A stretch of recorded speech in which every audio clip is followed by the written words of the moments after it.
Sometimes life hides its greatest lessons in the smallest, most unexpected encounters. Imagine this.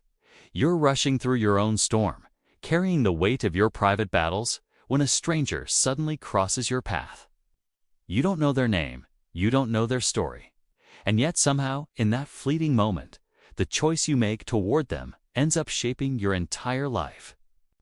That is the kind of story I want to share with you today. This is the story of a woman named Claire. She wasn't a wealthy woman, nor was she someone people would recognize on the street. She was a school teacher in a small town outside of Portland, Oregon. Her days were filled with chalk dust, children's laughter, and lesson plans that stretched far beyond the classroom.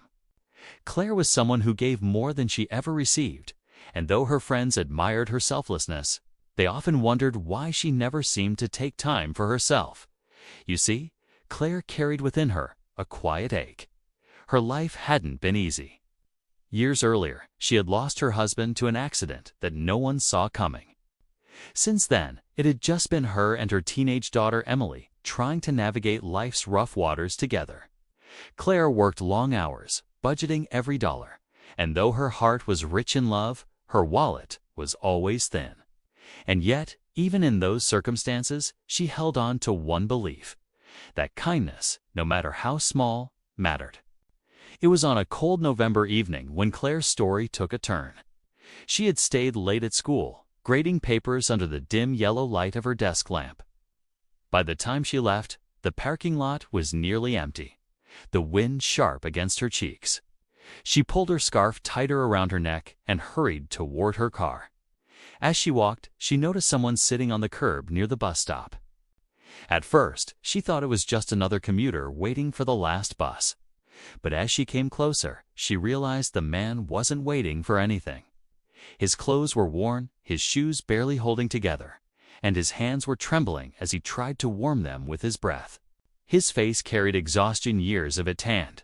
His eyes darted nervously, as though he was unsure if he belonged anywhere at all. Claire slowed her steps. Something inside her whispered, "Keep walking. It's not your problem." But another voice, gentler yet stronger, reminded her, "This is someone's son, someone's brother, someone who needs to be seen." So she stopped. "Are you okay, sir?" she asked softly. The man hesitated, as if those simple words had cracked open a door he had kept locked for too long. He cleared his throat, his voice rough and unsteady. "Just trying to stay warm." Claire looked around. The bus stop was deserted, the night air biting. She had a thermos of coffee in her bags. She had packed to keep her awake while grading. Without overthinking, she reached in, unscrewed the lid, and handed it to him. "Here," she said, "this should help." His hands shook as he took it. For a moment, he just stared at the steam rising from the cup, as if it was the first warmth he had touched in days. He sipped, and then another sip, and his eyes filled with tears. "You didn't have to." "No," Claire replied gently. "But I wanted to." She didn't ask him for his story. She didn't demand to know why he was there. She simply sat down beside him on the curb, despite the cold, and kept him company. In a world that often looked the other way, she chose to look closer. Minutes passed. The man finally spoke again. "Name's Daniel," he said quietly. "Haven't said that out loud in a long time." Claire smiled.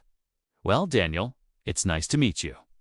That evening, she gave him not only coffee, but also the leftovers she had packed for dinner: an extra sandwich, some fruit. Before she left, she slipped a few crumpled bills into his hand, even though she barely had enough herself.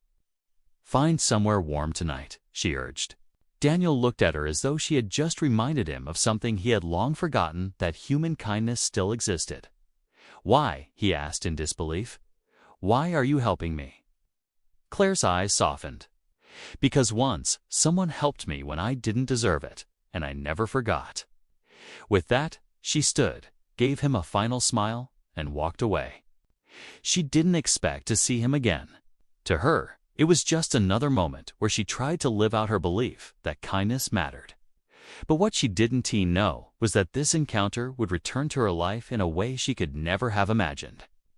Weeks passed, life carried on as usual. Claire went back to teaching, managing bills, cooking meals, and encouraging Emily as best as she could. She didn't speak of Daniel to anyone. It had simply been an act she tucked quietly into her heart. But one afternoon, as she finished class, her principal called her into the office.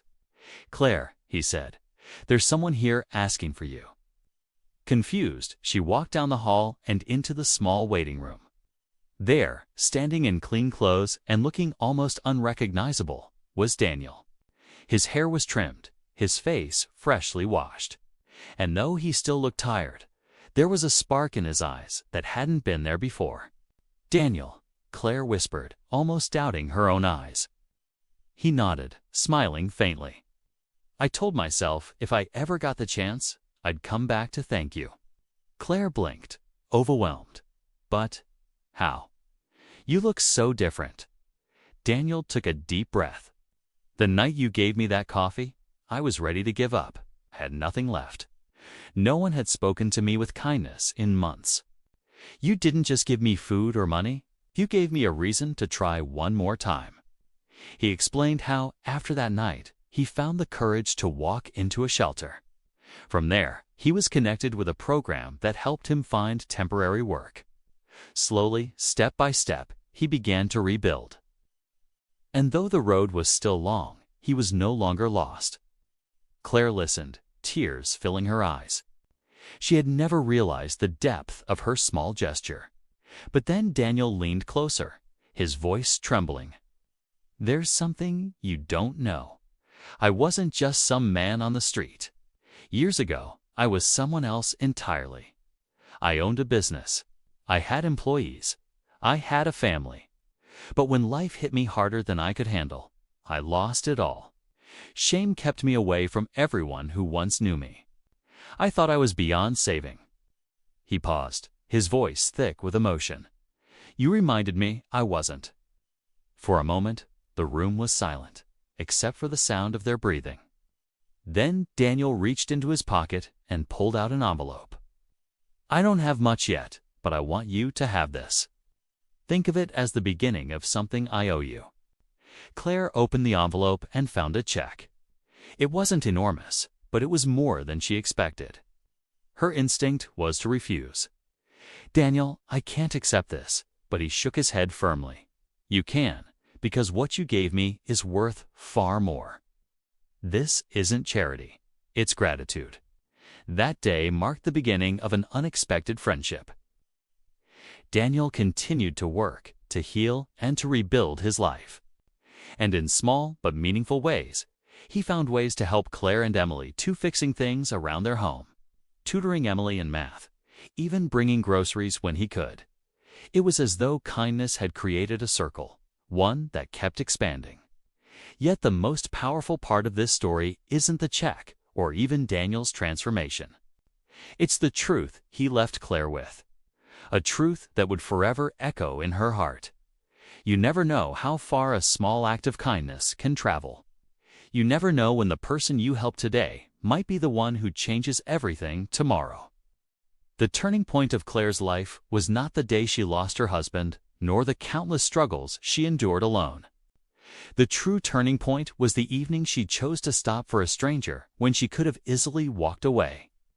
That moment's simple, quiet, unrecorded, became the spark that lit someone else's path, and in return, it lit her own. And that, dear listener, is where the lesson lies for all of us. So often we underestimate the power of small choices.